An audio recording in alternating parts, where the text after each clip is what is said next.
ये तो जबरदस्त कल मस्जिद के अंदर ये तो जबरदस्त कम से कम 2-2.5 अंदर पहले क्या मतलब है पब्लिक की रोक क्यों वहाँ पे नमाजी मत होने देते यहाँ पे इससे तो अंदर की नमाज नहीं पढ़ने दोगे आपको 5,000 आदमी अब भी आ जाएगा ईदगाह के अंदर कम से कम। उसके बाद भी आपने पूरी जनता को नमाज नहीं साफ मना कर रहे रोड पर तो होली के अंदर तो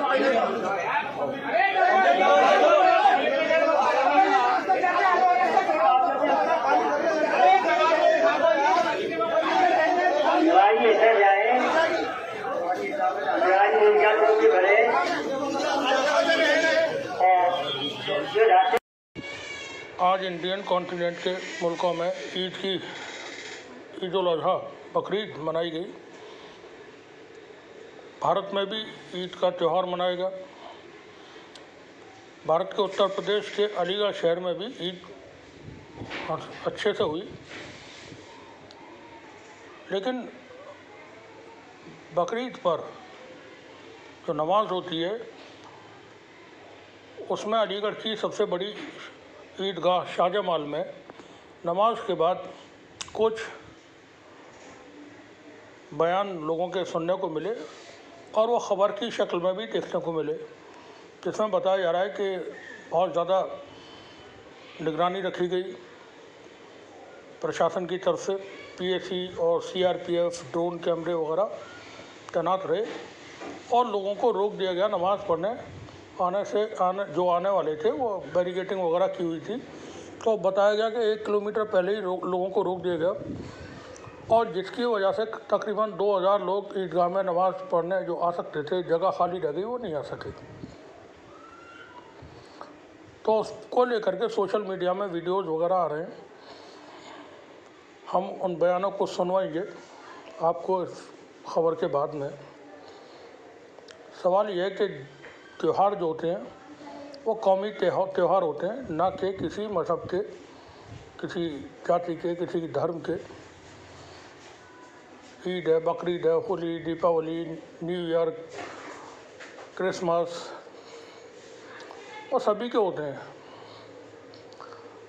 वो सिख समाज के भी होते हैं। और आप देखें होली सिख समाज के, सिख धर्म के लोग हैं, जैन धर्म के हैं, बौद्ध धर्म के हैं, सभी मनाते हैं। मुसलमान भी होली पर खुशियाँ मनाता है, रंगों से भी खिलता है। दीपावली पर फुलझड़ी वगैरह भी जलाते हैं। इसी तरह से जो भी ईद है, बकरीद है, वो भी कौमी त्यौहार होते हैं। इसको लेकर के ख़ास तौर से मुसलमानों के जो त्यौहार हैं उनको लेकर के त्यौहार से पहले ही कुछ एक जो संगठन से जुड़े हुए लोग हैं, उनके विचारधारा से जुड़े हुए लोग हैं, वो विवाद पैदा खड़े करते हैं और उन विवादों में बहुत सारी तरह की बातें की जाती हैं जो कि गैर ज़रूरी है और उसकी कोई ज़रूरत नहीं होती, होनी भी नहीं चाहिए। लेकिन समाज में उससे एक दूसरे के लिए एक अजीब सी फीलिंग पैदा होती है। अब प्रशासन को इतने लंबे चौड़े तामझाम के साथ गश्त करने पड़ते हैं, उसकी भी शायद ज़रूरत नहीं होती। कोई तनाव नहीं, कोई बात नहीं, कोई किसी तरह का विवाद नहीं, सब कुछ नॉर्मल है। फिर भी भारी संख्या में जब तैनाती दिखते हैं तो लोग जो हैं उनमें कोई भी हो, एक अजीब सा फीलिंग तो होती है। तो थोड़ा बचें, सभी लोग बचें और विवादित बयान देने से बचें। हमने कल हमारे साथी नौशाद आलम साहब ने एक वीडियो भी किया था जिसमें अपील की थी कि सतर्क रहें, सावधान रहें और अफवाहों पर ध्यान न दें। बहुत सारी बातें ऐसी की जाती हैं या हो जाती हैं जिसके इम्प्लीकेशंस होते हैं। हर बात में राजनीति भी न हो, चीज़ों को समझना भी चाहिए। अलीगढ़ के जो मौजूदा एसएसपी नीरज जादौन साहब हैं और अलीगढ़ का जो दूसरा एडमिनिस्ट्रेशन है उनके साथ में अभी उन्होंने हाल ही में बड़ी कार्रवाइयाँ की और बड़े ऐसे काम किए जो बहुत ही काबिल तारीफ़ हैं, काबिल ज़िक्र हैं। जैसे कि क्रैकडाउन किया उन्होंने नशे का, जो तस्कर थे, नशे का कारोबारी, गांजा और चरस और जो दूसरा कारोबार करते हैं, बहुत सारे लोगों को पकड़ा, दर्जनों लोगों को पकड़ा। इसी तरह से जो लोग लूट मार के अपराधी थे उनका क्रैकडाउन किया। मैंने उनके तस्वीरें देखी हैं, वीडियोज़ देखे और सुना है, तो वो बहुत ही संजीदा किस्म के एक ऑफिसर हैं। तालमेल आपस में, पॉलिटिक्स में और एडमिनिस्ट्रेशन में तालमेल होना चाहिए। तो जो पीस कमेटी की मीटिंग में लीडर्स वगैरह बैठते हैं तो वो बैठ करके बात किया करें और मशवरे भी दिया करें प्रशासन को, और अननेसेसरी कंट्रोवर्सी से बचें भी। अब जिस तरह के बयान थे, एक तो मैं कोई किसी के ऊपर कोई बात न करके सिर्फ इतना कहूँगा कि त्यौहार का वक्त है, खुशी से मनाएं और प्रशासन भी ध्यान दे इन तमाम चीज़ों पे आगे से कि कोई ऐसी बात न हो, क्योंकि मुसलमान तो अब इस हैसियत में नहीं है कि वो अपनी बात को भी जाहिर करें। वो बहुत डरे हुए हैं, घबराए हुए हैं, परेशान भी हैं। बिना वजह के तमाम मस्जिदें अवैध बता करके तोड़ी जा रही हैं, मदरसे ढा दिए जाते हैं, घर मकान तोड़ दिए जाते हैं। तो मुसलमान ये तमाम चीज़ें देख रहे हैं, डरे हुए हैं। तो थोड़ा सा जो पुलिस का मौजूदगी है उससे भी लोगों में डर पैदा होता है। तो जैसी खबरें थी कि वो संगीनों के साए में या कुछ इस तरह की कि नमाज, तो वो नमाज पढ़ने जा रहे हैं, उससे कोई किसी को कोई मतलब ही नहीं है, कोई किसी को कुछ होने की कोई संभावना ही नहीं है नमाजियों की तरफ से।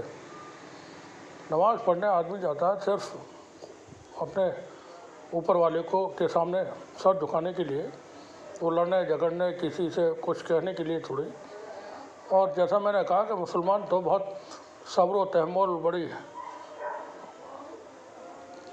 होशियारी से, बड़ी एहतियात के साथ अपना वक्त, इसको कहना चाहिए, वो बिता रहा है इस वक्त, क्योंकि उसके आगे पीछे उसके कोई सपोर्ट करने को भी नहीं है, लीडर है नहीं, पॉलिटिकल लीडर है नहीं।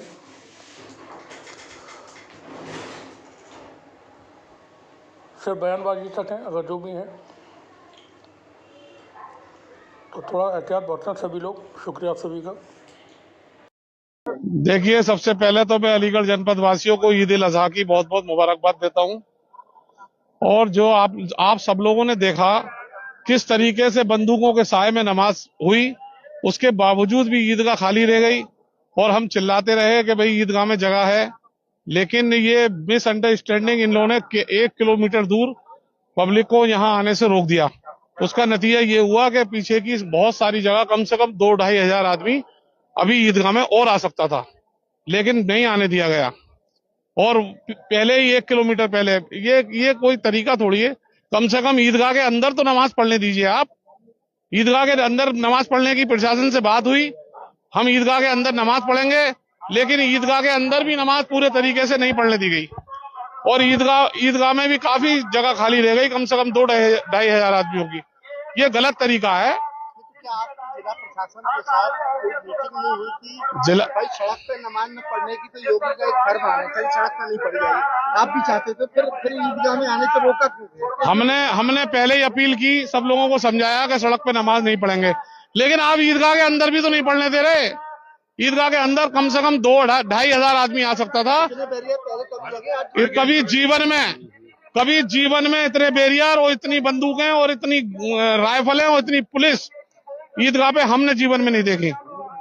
पता नहीं क्या हो रहा है यहाँ, कोई दंगा हो रहा है, झगड़ा हो रहा है।